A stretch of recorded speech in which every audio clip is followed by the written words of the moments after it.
জাতীয় নাগরিক পার্টির আহ্বায়ক নাহিদ ইসলাম বলেছেন, জুলাই গণঅভ্যুত্থানের ১ বছর পার হলেও কোনো দৃশ্যমান পদক্ষেপ দেখা যাচ্ছে না।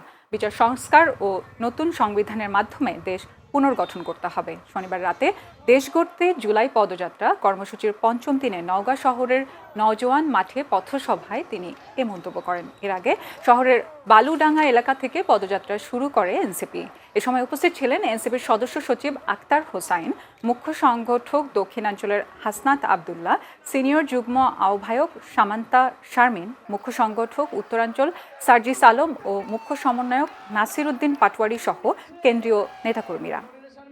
তারা বাংলাদেশের গণতন্ত্রকে হত্যা করেছে, বাংলাদেশে বারবার গণহত্যা করেছে।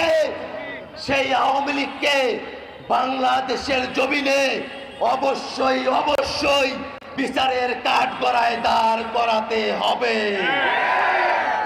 আওয়ামী লীগ এবং আওয়ামী লীগের গুন্ডা নেত্রী শেখ হাসিনা বাংলাদেশে তাকে ফিরিয়ে নিয়ে এসে সর্বোচ্চ শাস্তি কার্যকর করতে হবে।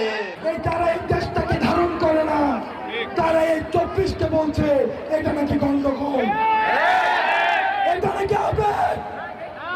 24 নাকি শুধু আবেগ।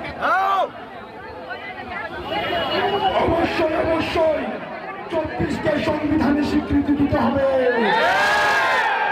24কে সংবিধানে স্বীকৃতি দিতে হবে। গণঅভ্যুত্থানের মধ্য দিয়ে বাংলাদেশের সাধারণ জনগণ, বাংলাদেশের তরুণ প্রজন্ম বিকল্প নেতৃত্ব হিসেবে গড়ে উঠেছে। আপনাদের কাছে সেই বিকল্প নেতৃত্ব, সেই বিকল্প ইস্তেহার আমরা প্রস্তাবনা করছি। 1 বছর পার হলেও আমরা কোনো দৃশ্যমান পদক্ষেপ দেখতে পাচ্ছি না। এ কারণে আমরা বলছি, বিচার সংস্কার এবং নতুন সংবিধানই হচ্ছে আমাদের প্রধানতম দাবি। বিচার সংস্কার এবং নতুন সংবিধানের মাধ্যমে এই দেশ পুনর্গঠন করতে হবে।